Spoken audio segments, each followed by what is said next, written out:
Good morning, everyone. As James has said, my name is Verity. I'm based at, I'm in the midst of actually changing institutions at the moment, but I hold a couple of positions.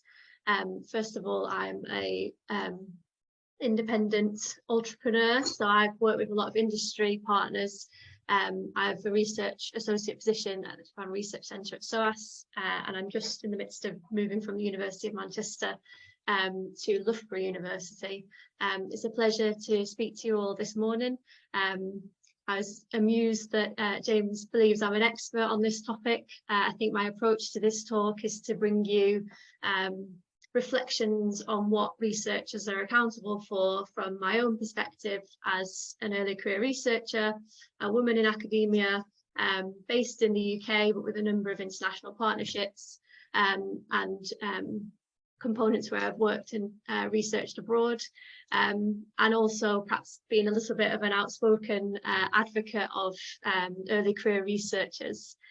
So I'm going to just share with you a couple of points today, and hopefully have a good discussion in the Q&A, and I'm also excited to listen to the other speakers.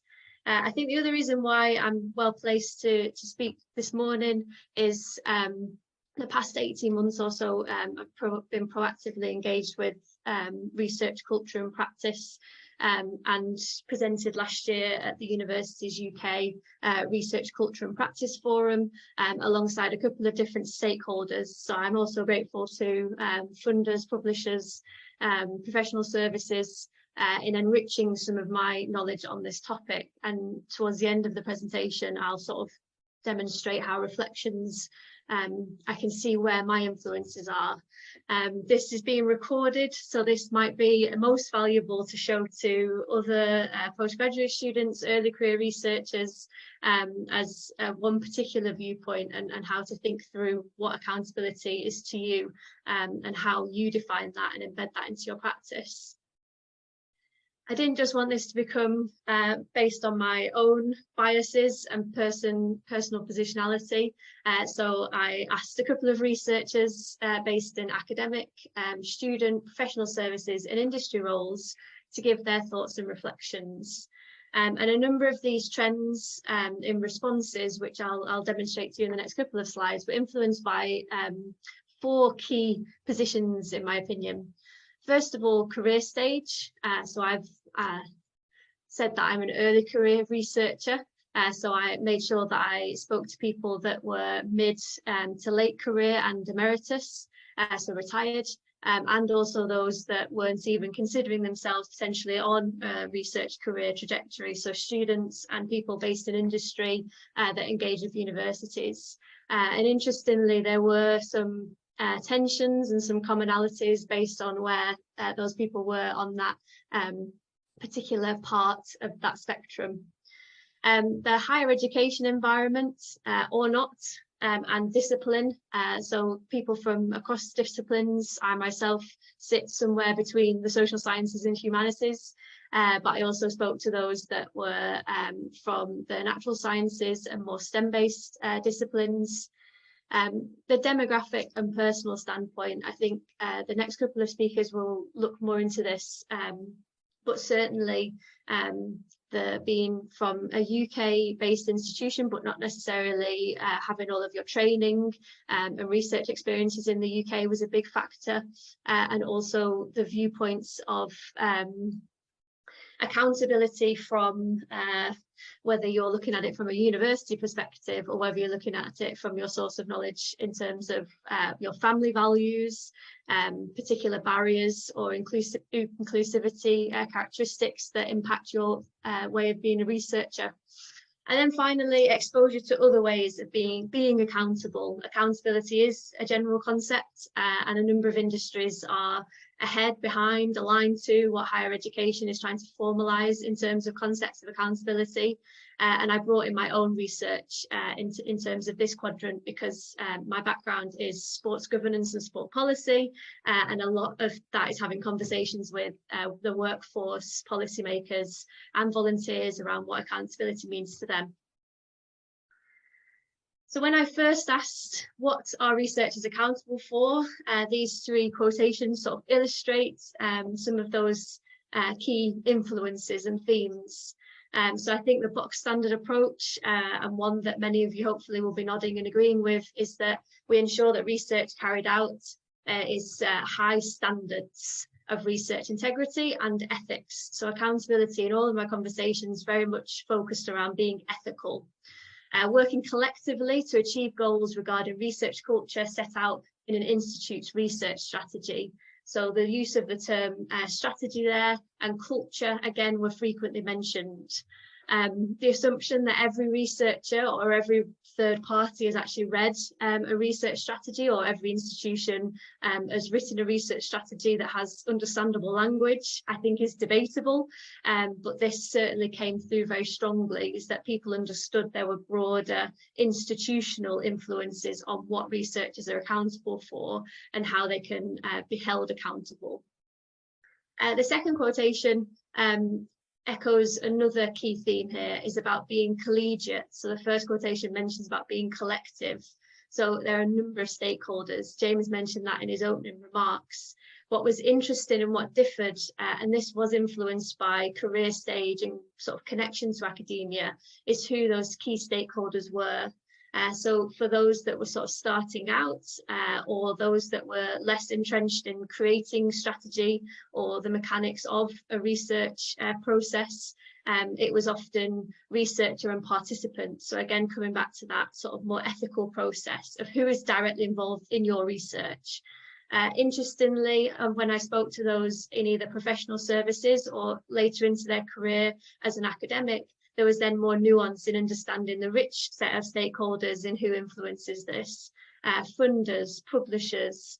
There was a very interesting response and anecdote from an academic that said that before they submit to a journal, they will always look at the journal's board and see about diversity and inclusion. So for example, if there is enough of a gender balance, or if there is enough of an international balance, before they choose to submit to that journal or not.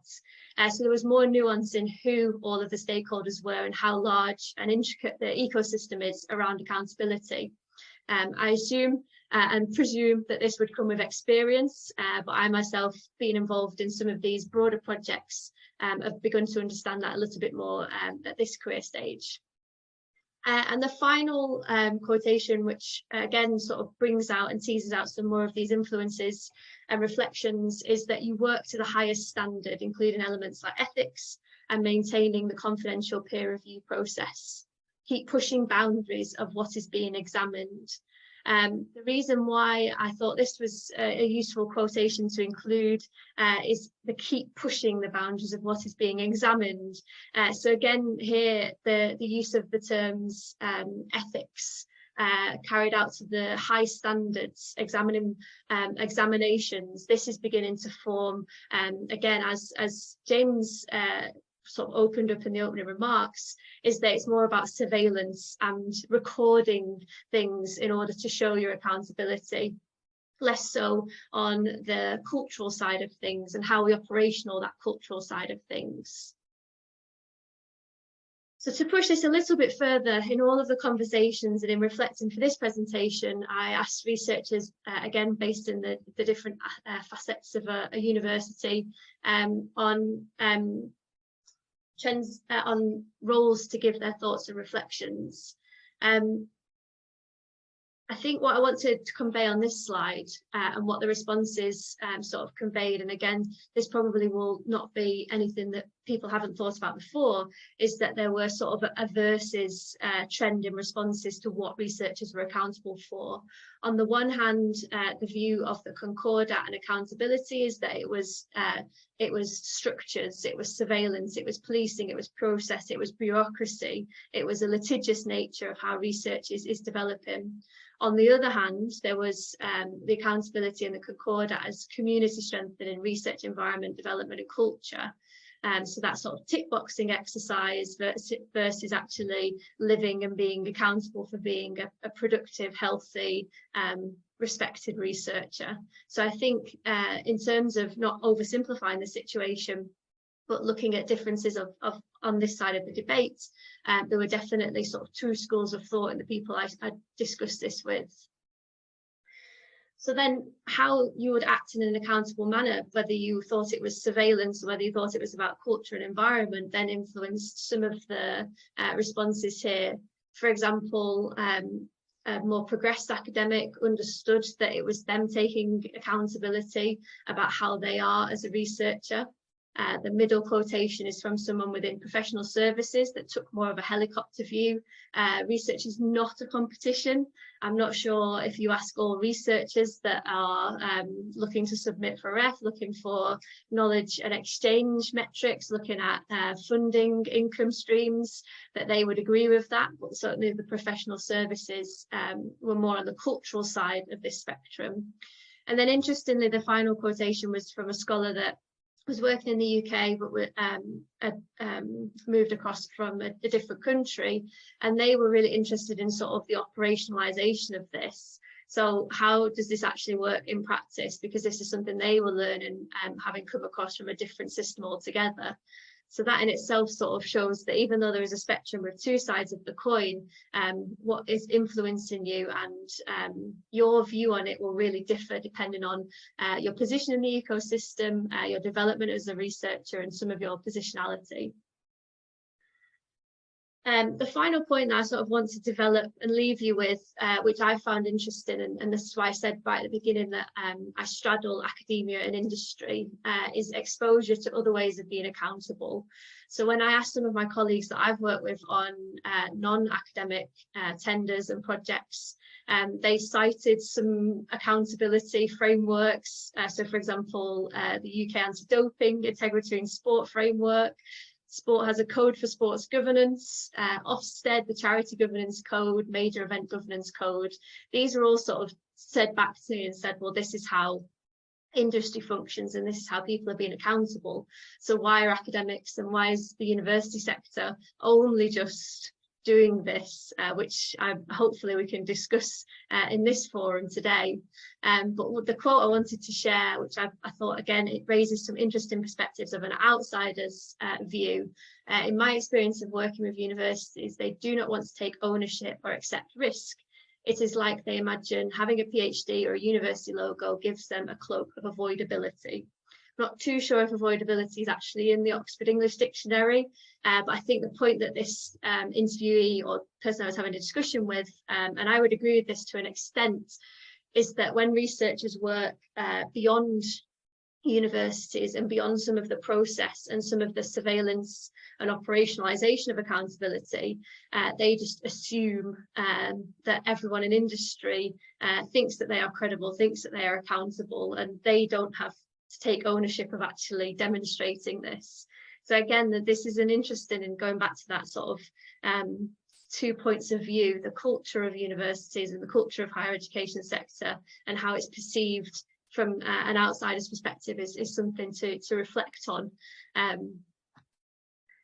In the final few moments and slides, I wanted to end on influences on my practice, as I appreciate some of you will be hopefully listening today to listen to good practices and listen to cautionary tales, and perhaps also thinking how can you encourage or develop either postgraduate students, early career researchers or other researchers in your institution into thinking and reflecting on accountability. And I think these are some of my key influences. So the top one is I've engaged and had opportunity, and I'm very privileged to have had that in a number of cross higher education training and discussions. So for example, I did my PhD at the University of Worcester, and they are part of the Guild HE, and I took part in a prior iteration of the doctoral festival. And there, speaking with other students, speaking with other researchers, speaking with other stakeholders, so notably Taylor and Francis did a panel, sort of broadened my horizon to who and what accountability sort of engaged in this ecosystem. Engaging with academic community initiatives, I think a key stakeholder or a sort of collective of key stakeholders are sort of academic member organisations. So I'm a member of the British Society for Sport History, and I'm also a member of the UK Sport Development Network. again, they are pushing these boundaries that one of the quotations said earlier on, in terms of equality, diversity, inclusion, accountability of levelling up career stage opportunities and pathways. And that's something where, again, we have to think and reflect on who we're talking with, who we're co-producing those with, and are there even more barriers that we haven't thought about, and ways that we can become accountable. A shout out to the professional services, research development tools and programmes. This isn't just the box standard VTI framework or programs that are put in to teach you how to be a researcher. These are the ones that are more specific to helping me take ownership of my accountability as a researcher. So, for example, a training course that a university I was engaged with a couple of years ago on the use of Pure and how to actually learn to use a repository that teaches you around accountability in terms of publishing, in terms of accounting for knowledge exchange and research income. You all of a sudden realise that you want to be a PI, not a co-I, that type of thing. I was also a postgraduate representative role in the Students' Union. I think it's important to raise that in the current context, given the amount of strikes that are going on. And again, that gave me insight and a privileged view into sort of that helicopter aspect. And finally, industry connections and working beyond higher education. I think it's great today that we've got everyone together to talk about higher education in the university sector. But I'd say my biggest learning in the past 24 months post-PhD has been working with those industry partners and seeing how industry negotiate some of these issues and tackle and face some of these accountability and integrity sort of aspects. And I would not sort of be rose-tinted presentation without saying that I've known first-hand, second-hand, third-hand examples across higher education where people have been unaccountable and behaved in not very nice ways. It's not the forum today to discuss those, but I think a notable trend, certainly with my generation of researchers, is a number of people turning away from higher education. I think there is a huge cautionary tale here and a real opportunity to make sure that we keep the best minds and we keep having these conversations so that more researchers stay within higher education rather than potentially going to other sectors and being lost. I'm going to end there now, James. Appreciate maybe a couple of minutes under, but hopefully that'll give us more chance to discuss and thoughts from anybody else on the panel today. Thank you. Verity, thank you very much for that, and I'm absolutely fine with the speakers taking less time. It's very good for scheduling, but it was a very fascinating talk and you packed in an awful lot in a very short time, so thank you very much. Okay, we've had a couple of questions come in, but I appreciate people may have been waiting until the timetable time, so please do put your questions in the Q&A. One initial question from an answer attendee, they wondered what your feelings were about peer review in terms of research integrity, and is confidential peer review helpful, presumably in terms of the lens of accountability, or unhelpful because the confidentiality can allow the reviewers to be a bit more open, but also can make the process more opaque? Yeah, I think that's a really excellent question. And again, from my experiences with the Guild HE, I was able to learn a bit more about what Taylor and Francis were doing around governance. I know there's a number of other entities that host peer review publications. I'm becoming more and more convinced that it is the hosts of the publications that need to consider the peer review process and whether that actually is important and helpful for integrity, because, and this may spark a few thoughts in the crowd, I don't actually think a journal's executive board or a journal's editorial board is actually in a position to audit themselves, assess themselves on their own accountability and their own use of the peer review process and confidentiality. So I'll illustrate that. I sit on the editorial board of Sport in Society, and the confidentiality of who's submitting is operationally challenging because you're always receiving things that are in your area. and getting reviewers that will actually give their time to offer a review is becoming more of a challenge. And I think there's systems and structures there around who actually gives their time to review. So there's a larger pool of reviewers and who's actually submitting, and their ability to stay anonymous. There's two large challenges there. I don't think Sport in Society in that journal can answer those challenges without the help of Taylor and Francis, who host that journal. And I think that in the future, hopefully there will be a more engaged and substantive governance code and a way to sort of account for how much integrity a journal has. It's a bit of a half-baked answer there, but hopefully it sort of shows you my thinking on this. But no, I don't think journals can assess themselves. That's a fascinating answer. I think also shows the limits not the journals, but any one organisation.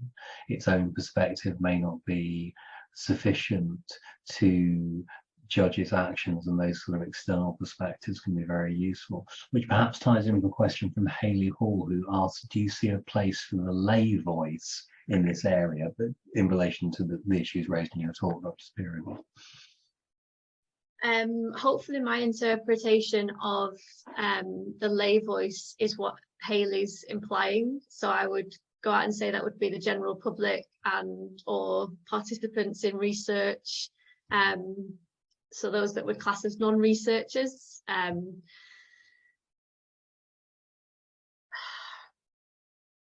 I think there is, but I don't want to be aspirational and just say that that is then easy to gather those voices. I think there is a challenge with gathering a lay voice, or a challenge in co-producing and moving forward and gathering more voices is what is your sampling strategy, because we cannot be representative of all of those different intricacies of the ecosystem. So the one thing that I've been impressed with the UK RIO, other stakeholders connected to Universities UK, other stakeholders that are speaking today, is a more proactive attempt to gather different voices on this topic. I think the perception when I first started getting involved in these types of conversations, and the intimidation of becoming involved in these conversations, is that, oh, it's going to be professors that have got 30 years experience, and what on earth can I offer? So if I think that and have that barrier to offering my voice, what on earth would a lay audience think that they can add to this conversation? So I think my answer to that is yes, absolutely, aspirationally, but in terms of how we achieve that, I think we, again, as the quotation said mid slide deck, push the boundaries of who we are talking to, how we are selecting those types of voices, and what value do we think they are adding to the conversation, what questions are we asking them. Don't particularly just want to hear that universities are great or that things are great. So yeah, that would be my answer to that. Hopefully I've interpreted layperson correctly there. That's really helpful. And continuing the theme of voices other than just senior researchers and new researchers, an anonymous attendee asks, as a member of the professional services rather than an academic, I'm always looking at ways to engage academics in these types of discussions. What have you seen that works best in achieving this? Oh,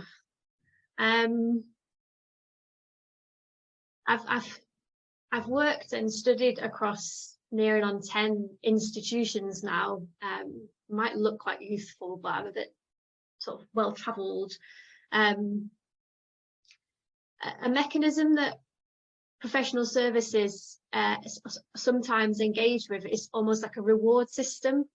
So I'll give you again a really daft illustrative example. Is we'll offer you free coffee, free pizza, we'll offer you something to come and talk to us. And so that it's almost as though the academics, there's almost, that gets off on the wrong foot, because it's the academics think, oh, well, we're getting rewarded, we're getting given something. This is the reason for us giving our time, or the reason for us reflecting and giving our thoughts, is because there's something in it for us. What I'd like to see, and that's why I tried to give a shout out on my final slide and give a few examples, is actually the flip reverse of that, is that we should get to a point where academics are going to professional services because they realise how valuable professional services are. Again, I've selected Pure as my example in the slide deck as a sort of a form of becoming an accountable repository, an accountable way for showing what you're doing as a researcher, you shouldn't have to be persuaded that that's a use of your time. You should be like, wow, okay, how can I get better at this? And how can I use this to showcase my accountability? So I think there needs to be a very large cultural shift there into who researchers value as being important to their research career. You're on mute, James. Oh, thank you. Thank you for letting me know about that. And no, thank you. That's really helpful. I agree entirely about the need for all to recognise that a plurality of different types of voices in this area adds to and enhances the conversation. Everyone's worth listening to. Irene Kavanagh asks, how do you feel engaged research enhances accountability? How do I feel engaged research enhances accountability? Again, I'm hoping that I'm interpreting this question correctly. Feel free to comment or disagree.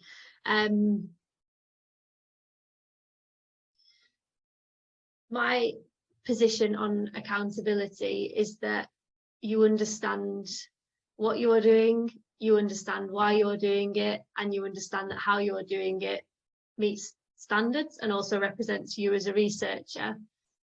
So for me, being accountable and having accountable baked in from the beginning of a research project will only enhance my research.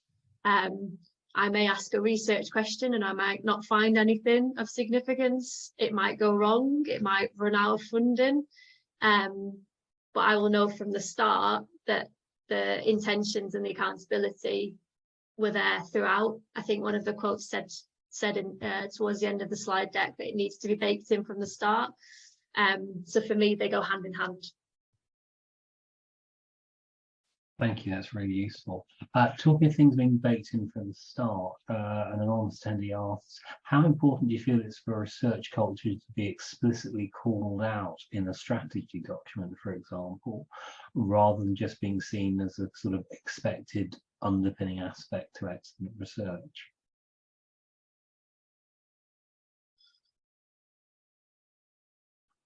I pause here because, again, it's going back to sort of the diagram that I attempted to present with the two parts. Is it the structure or is it the agency? You've got the surveillance, policing, process structure on the one side, and you've got the agency. I get concerned that if research culture is defined in a strategy document and there are standards coming from above that are sort of cascaded down, that then disengages and makes researchers reactive rather than proactive. So I think that if it was to be called out in a strategy, there then has to be nuance in how that cascades down and how a researcher has to take ownership and reflect on where their definition of accountability comes in, and it will differ researcher to researcher. There were differences of opinion when I spoke to people. I'm sure there'll be things that I've said today that will not resonate with people, whether that's, well, for a variety of different reasons. So I think if it's going to be explicitly put in a strategy document, it then has to be thought through to how that will be operationalized to empower the researcher and empower the stakeholders to develop an environment where we allow variations on accountability. Very difficult to measure and very difficult then to police. But if we do want to shift towards that strengthening research environment development and culture, I think that's the next very large challenge, which I think is a lot of the work that's going on in this space from UKRI, RIO and others. Yes, too many acronyms being UKR. So it's also, if you nail down research culture too much, it becomes a kind of static thing that the institution does and researchers are kind of made aware of, but they're less active participants in it and their role in shaping it, because culture is shaped collectively, kind of goes by the wayside. Yeah, so, culture is people. Yeah. Absolutely. It's the lived experience. So I you know, my research is policy and strategy and that macro meso sort of thing, but I know that it's the lived experience, it's then what people do. So yeah. Thank you. We had a question from the chat, which was, what role do you feel sort of PIs and supervisors have in managing expectations of early career researchers in their understanding of their career path, adding that, you know, considering that very few researchers make it to become professors, so how can we, you know, help perhaps improve the culture through managing expectations? Gosh, that is an excellent question.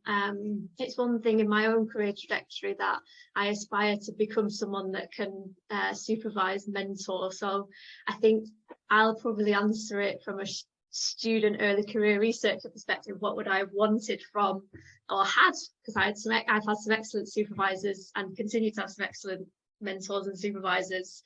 I'd say expectation management, for me and from my experiences, I want people with more experience than me to tell me how to find the value in what I am doing. If we do pin value on becoming a professor, we do pin value on multi-thousand-pound income generation, or even being based in a university, that is objective, and that isn't for everyone. Like I said right at the end about my cautionary tales, some of the best researchers that I've known in my age group are out of academia and working in industry, because they just become disenfranchised about what the value was in terms of why they were in higher education. So I think there has to be a co-production of what your value is and what you are here and what you want to do. So I've been incredibly lucky to have influences from my supervisors about always knowing what I was trying to get from my research, why it's important to me, why is it important to the people that are influenced by the research, and not becoming, I think someone's put this in the chat as well, not becoming part of this cycle of publish or perish, etc., etc. So yes, I've found my value in different ways, and that's come from academic mentors, that's come from industry mentors. Thank you. That's really helpful and really resonates. My background's in archaeology, and there are lots of archaeologists in academia, also lots of archaeologists in rescue archaeology who don't have the academic qualifications and letters after the name, but are just as good researchers. Thank you for that. Moving on to the publish or perish question that you mentioned. The question was, how do you reconcile the publish or perish philosophy that's present in many research cultures with the onus of accountability? Do you feel that responsibility lies with the researcher or with institutions to drive change? I just add, as you'll be aware about, some of in the audience, right, publish or perish is kind of an academic, seen as an academic phenomenon, but there's a something or perish, a kind of negative incentive or perish in every type of research. It just varies. So it's kind of an issue that affects researchers wherever they're based. Yes. I think it kind of... It's a big question. It's a ginormous question, which is why I'm pausing and scribbling a few notes. It's an interesting one, because on the one hand, going on to the second part of that question, I've tried to advocate that I think it's the researcher that needs to be empowered. It's the researcher that ultimately creates their value. So I see myself, I'm accountable to me, and then accountable to everything else. So I have to be that driver. But the publish or perish is then the environment in which potentially I'm being wrapped around. I think institutions have a duty, and universities and higher education have a duty. And I think there has been a step change in the past 5 years or so to encourage other experiences of working, of researching with people that aren't from a higher education background. So I was recently involved in looking at the AHRC's galleries, libraries, arts, archives and museums call, and the sole research institute who was getting the money and then employing the researcher was not a university. It was one of those types of organisations. So I think there is a shift in actually who creates the environment, and I think universities and higher education institutions need to react and be proactive in making sure that they do create an environment where accountable researchers can flourish. Otherwise, in my opinion, funders, publishers, policymakers will look elsewhere. So I guess my flip of that question would be reflect or perish to higher education institutions, which is why hopefully these conversations will carry on. Thank you for a very comprehensive answer to a very good question. I agree this is a problem for everybody. I just add that I think all actors in the system, even the institutions, and even some of the biggest institutions, can feel trapped by this issue, and the only way through it is a kind of collective endeavour. But I think one where institutions carry a large part of the load, because individuals, as you say, can shape culture, but they can't shape necessarily the wider systems that border and constrain that culture. Verity, it's been a fascinating discussion session following a fascinating talk. Thank you so much for being with us today. Perfect. Thank you so much, James. I see there's a few more questions in the chat, so I will endeavour to type answers. And yes, thank you very much to everyone. And that's great. I'll turn my camera off. Okay.